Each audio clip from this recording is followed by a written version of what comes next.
blast, wide open woke sessions. Mind, body, soul, no second guessing. Spilling truths, no sugarcoat dressing. Wisdom hunting, cash and knowledge blessing. Hands to the streets, wide open the road. Eyes on the prize, ain't no time for jokes, lies and eyes. These days we roll, truth on the mic, destiny and vote. Hands to the streets, wide open.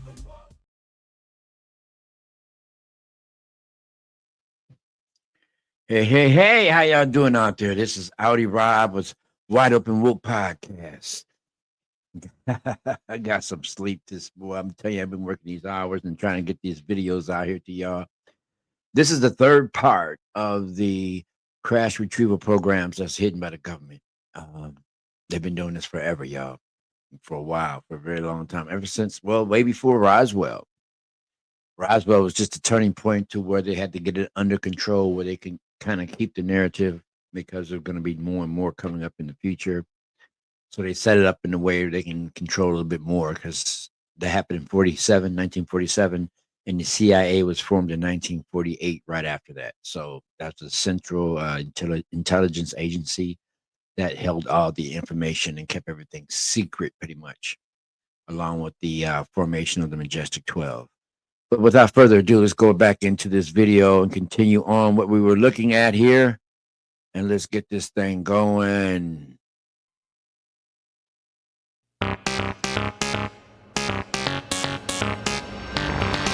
is the third part. You see part 1 and 2. The Kecksburg UFO incident occurred on December 9th, 1965 at Kecksburg, Pennsylvania. A large, brilliant fireball was seen by thousands in at least 6 U.S. states and Ontario, Canada. It streaked over the Detroit, Michigan, Windsor, Ontario area, reportedly dropped hot metal debris over Michigan and northern Ohio, started some grass fires, and caused sonic booms in the Pittsburgh metropolitan area. It was generally assumed and reported by the press to be a meteor after authorities discounted other proposed explanations, such as a plane crash, errant missile test, or re-entering satellite debris. However, eyewitnesses in the small village of Kecksburg, about 30 miles southeast of Pittsburgh, claimed something crashed in the woods. A boy said he saw the object land. His mother saw a wisp of blue smoke arising from the woods and alerted authorities. Another reported feeling a vibration and a thump about the time the object reported landing. Others from Kecksburg, including local volunteer fire department members, reported finding an object in the shape of an acorn and about as large as a Volkswagen Beetle. Writing resembling Egyptian hieroglyphics were also said to be in a band around the base of the object. Wow. Witnesses further reported that intense military presence, most notably the United States Army, secured the area, ordered civilians out, and then removed an object on a flatbed truck. A reporter and news director for the local radio station WHJB, John Murphy, arrived on the scene of the event before authorities had arrived, in response to several calls to the station from alarmed citizens. He took several photographs and conducted interviews with witnesses. His former wife, Bonnie Missingell, later reported that all but one roll of the film were confiscated by military personnel. WHJB office manager Mabel Meza described one of the pictures. It was very dark, and it was with a lot of trees around and everything, and I don't know how far away from the site he was, but I did see a picture of a sort of cone-like thing. It's the only time I ever saw it. In the following weeks, Murphy became enveloped with the incident and wrote a radio documentary called Object in the Woods, featuring his experiences and interviews he had conducted that night. Shortly before the documentary would have aired, he received an unexpected visit at the radio station from 2 men in black suits, identifying themselves as government officials. They requested to speak with him in a back room behind closed doors. The meeting... Whoa. That sounds like the Men in Black. that two men in black suits showed up? Talking about government officials? Nah, those were the men in black. That's the program that's been, been keeping aliens in order here and keeping everybody quiet and zapping people so they don't remember what they saw. Yeah, that movie that Will Smith and Tommy Davidson, or not Tommy Davidson, Tommy Lee Jones, Tommy Lee Jones. Yeah, well, they brought it out to make it look like comedy, but what they have to do is show you the truth. So yes, that is focused on some of the bases, Dosey base, and another base that whole movie was based on. But yes, there is plenty of different aliens that they did have captive and that they were working with, and this stuff was somewhat true to another level. They probably expounded on some of it just for entertainment purposes for the movie, but truth is, they showed you. That's all they got to do. Now let's continue. Lasted about 30 minutes. A WHJB employee, Linda Focia, recalled the men confiscating some of Murphy's audio tapes from that night, and that no one knows what happened to the remaining photographs. A week after the visit, an agitated Murphy aired a censored version of the documentary, which he claimed in its introduction had to be edited due to some interviewees requesting their statements be removed from the broadcast in fear of getting in trouble with the police and army. The new version contained nothing revealing and did not mention an object at all. Mesa, and also Murphy's wife, remembered the aired documentary was entirely different from what Murphy had originally written. After the airing, Murphy became uncharacteristically despondent and completely stopped all investigation on the case and refused to talk to anyone about it again, and never gave clear reasons why. In February 1969, Murphy was struck and killed by an unidentified car in an apparent hit and run while crossing a road. The hit and run occurred near Ventura, California, while Murphy was on vacation, and it occurred under mysterious circumstances. See, that's how it is, man. People that come into these situations like this with their secrets mysteriously disappear. Now, if this stuff is false, why are they disappearing? They wouldn't be disappearing if they was false. So if they disappeared and they was telling the truth, apparently they was telling the truth about something. Yeah. Well, I'm gonna continue to tell the truth. And I ain't gonna come up missing.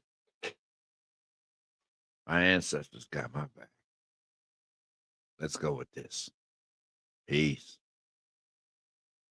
How far will the government go to hide UFO crashes? Was Murphy later silenced out of fear he may begin to talk again about the crash? Who were those mysterious men in black suits? And where is the Kecksburg craft today?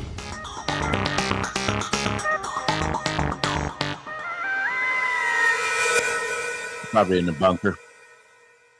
Let's go ahead. In Ohio. The fact that UFOs crash seems to indicate that they have vulnerabilities. Many speculate that they may use interdimensional corridors to get to Earth or travel faster than light, but those advanced propulsion systems appear to be capable of failure once in the physical realm. The extraterrestrials who fly these craft may also be vulnerable, just as our pilots can make mistakes that result in a downed aircraft. There can be a multitude of reasons why UFOs crash, including being shot down by our missiles and lesser technology. It's also possible that extraterrestrials allow their technology to fall into our hands, perhaps only to see what we may do with it. No matter the reasons, UFO and advanced technology does appear to be available to our scientists from a variety of crashes and landings since the late 1800s. Wow. One location where UFO technology may be used for our advancement is at the Lockheed Skunk Works in California, where our stealth aircraft were developed. Ben Rich, the Lockheed Skunk Works director, admitted in his deathbed confession that extraterrestrial UFO visitors are real, and the U.S. military travels to the stars.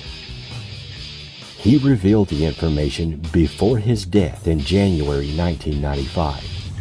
His statements helped to give credence to reports that the U.S. military has been flying vehicles that mimic alien craft. We already have the means to travel among the stars, but those technologies are locked up in black budget projects, and it would take an act of God to ever get them out to benefit humanity.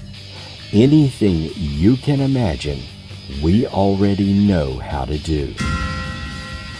We now have the technology to take ET home.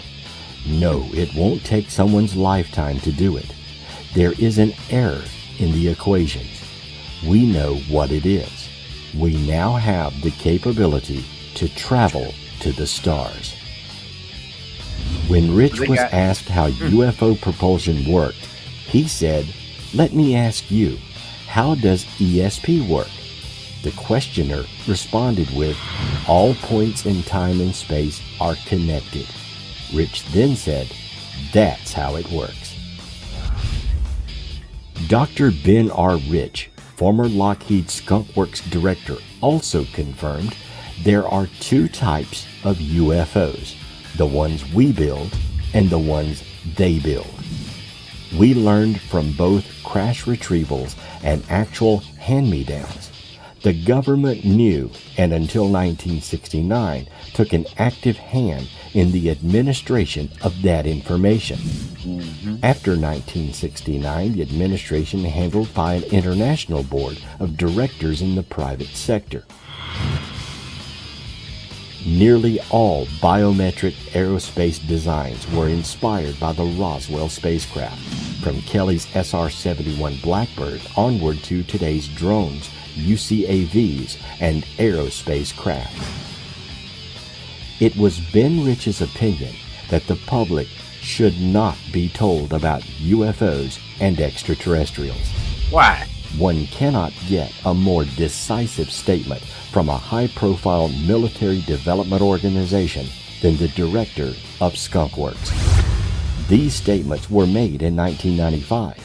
Imagine the developments that have occurred since then. Do we have the technology now to travel to the stars? Who controls this technology, and will it ever be available to the common man? Will our government ever release this knowledge, or are we waiting for aliens to make direct contact and all will be revealed? Well, isn't that something? That's something that we have to look at right about now. See, we're faced with that right now. We are faced with that right now. We're faced with our government holding the information. They got the information held up in their bunkers in Dulce and Arizona, you know, all the bases, and Antarctica, in the mountains, Chelsea Mountains. We got some bases under the ocean. But yeah, they got this information, but they want to hold on to it. But now the aliens said that you've held this information way too long, and now it's time for them to evolve, which meaning us. It's time for us to evolve, and their time is up. So now we are in the age of Aquarius. All the stuff that was created in Pisces must come down.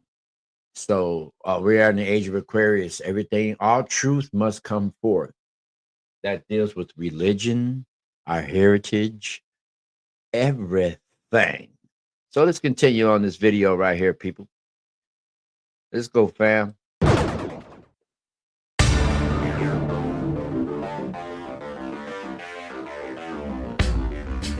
Ooh-ha.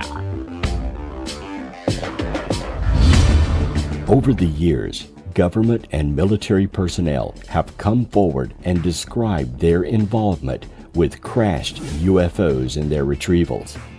Another military officer to claim he was part of a retrieval unit is Clifford Stone.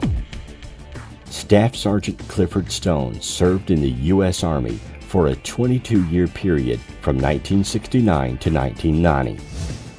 He claims that he was recruited into an elite UFO retrieval team due to his natural ability to telepathically communicate with extraterrestrial biological entities, or the government's designation of aliens, EBEs. He claims that he was picked out during his childhood by the U.S. military and had an Air Force captain regularly visit him on a weekly basis, who encouraged Stone to pursue his interest in UFOs and eventually influenced his decision to join the military. Upon joining the Army, Stone found himself starting a very untypical military career in a highly classified project he subsequently learned was called Project Moondust. Stone says he was initially given training in nuclear, biological, and chemical warfare at Fort McCallum, Alabama, and then given regular Army assignments until called away to perform his UFO crash retrieval duties when required. A mysterious colonel was the individual who supervised Stone while performing his covert duties. Stone claims that when required for UFO retrievals, he was typically called out for temporary duty to serve between 3 days to a week, but in some international cases, these could take longer than a month. His Army service record refers to him only performing clerical duties as a typist and has no reference to his alleged training for or assignments with UFO crash retrieval teams. Some support for Stone's claims of having worked in covert UFO retrieval projects is extensive documentation Stone uncovered to support the existence of classified UFO crash retrieval teams associated with Project Moondust, and of crash retrieval operations in various countries. Stone began in the late 1970s to use Freedom of Information Act requests to uncover information disclosing the existence of Project Moondust that was created to recover debris of UFOs. In addition, Stone's military service was characterized by his determination to disclose UFO information, even though this was highly unusual for someone engaged in full-time military service. His efforts were not viewed favorably and even opposed by his Army supervisors. Stone claims that during his first recovery operation for Project Moondust in 1969, he was assigned to guard a captured EBE. The EBE revealed to Stone during their telepathic communication that it felt fear and intended to escape. In order to ensure the EBE's safety, Stone decided to help the ET escape. Stone cut through a fence and allowed the creature to escape, where it was retrieved by a UFO outside the airbase where it was kept. Though he was censored and punished for helping the alien, he was allowed to continue his duties as an interface for ETs. If any of Clifford Stone's claims are true, then there does exist an organization outside of the military and congressional chain of command that frequently works with UFO aliens, and apparently they have a broad reach to keep it secret. Could the government have captured aliens held against their will on military installations around America and abroad? What have we learned from them? That was the first time that I heard about that story. About that he helped the ET, that he helped the EB escape from the base. He cut a hole in the fence to help him escape. That was deep. That's something, sound like something I would have did. I'd have helped him escape. Let him go, man. We don't need to be capturing him anyway. We're supposed to be communicating with him, showing love. Let's get this together, y'all. We got to bring this whole thing together here. And will we ever be told the truth about aliens on Earth? Hopefully, well, ain't got no choice now. They just gonna show up.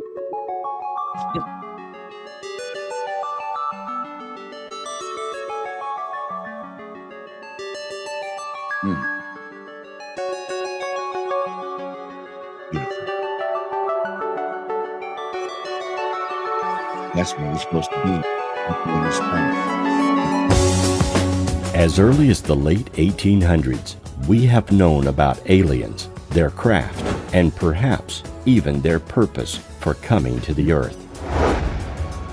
Slowly over time, we have accumulated several craft, various technology, and even the bodies of occupants of UFOs, some apparently captured live and perhaps still living today.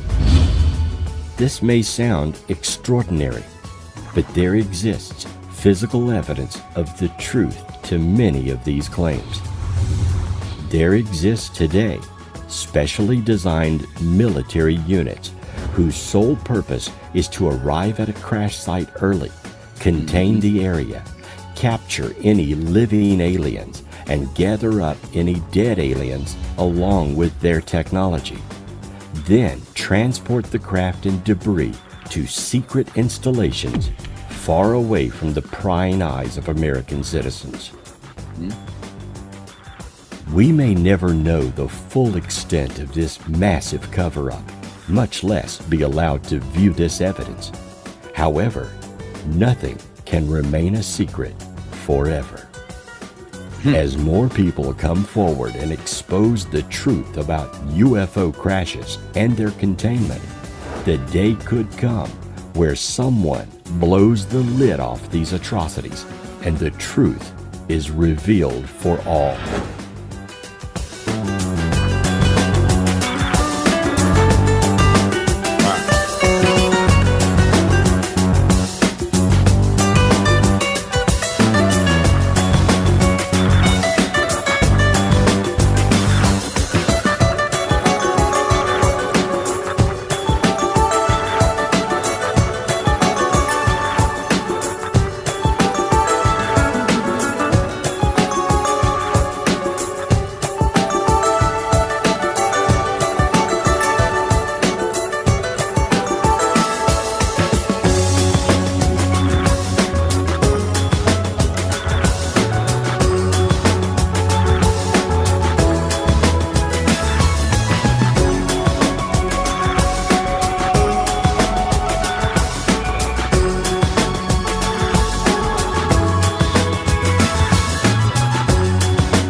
Yeah. So that's how we're looking at that. We checking it out for these crash retrieval programs that the government has been hiding all along. You found out that there are some ones that you may not have known about that were mentioned also. Yes. So they've been doing this for centuries, for a very long time, ever since the very first UFOs started crashing before Roswell. So you've heard about the ones in 1943, yeah. But yes, and so we know that 1947 Roswell was the main one that started everything, just start the secrecy and had it under control in 1948. Like I said, when they did the CIA in 1948. So yeah, this stuff has been going on for a while, people, and there's more stuff that's about to come out. You know, they're saying we have general contact. We're going to have a contract for sure, like toward the end of 2026. 2025 is really, you're going to see more stuff going to happen in 2025. There's going to be some more catastrophes that's going to be coming. And there's going to be some more stuff with our government that's going to be coming. And it's I feel like there's going to be another George Floyd event type of situation coming. So, yes, keep hold and keep watch on this channel because I got some more information coming out. I got information on some of the stuff that way back that you guys wouldn't even believe, that how the 9/11 and how everything was uncovered and how everything was kind of like orchestrated to happen that way. It's really weird, but we're living in a matrix, you know. We living in, it's like an avatar.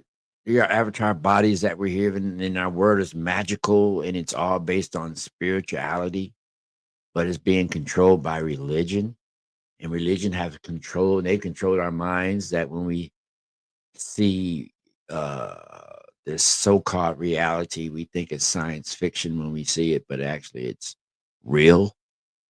We talking about stargates. We talking about all the stuff that they taught us in the beginning through life was actually the opposite. We talking about food and everything. I mean, it goes deep.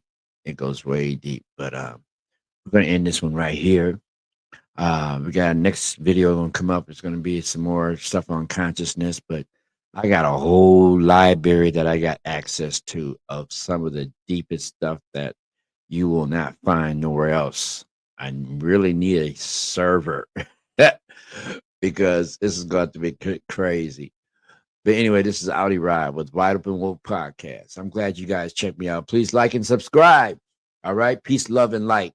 Let's do this together, y'all.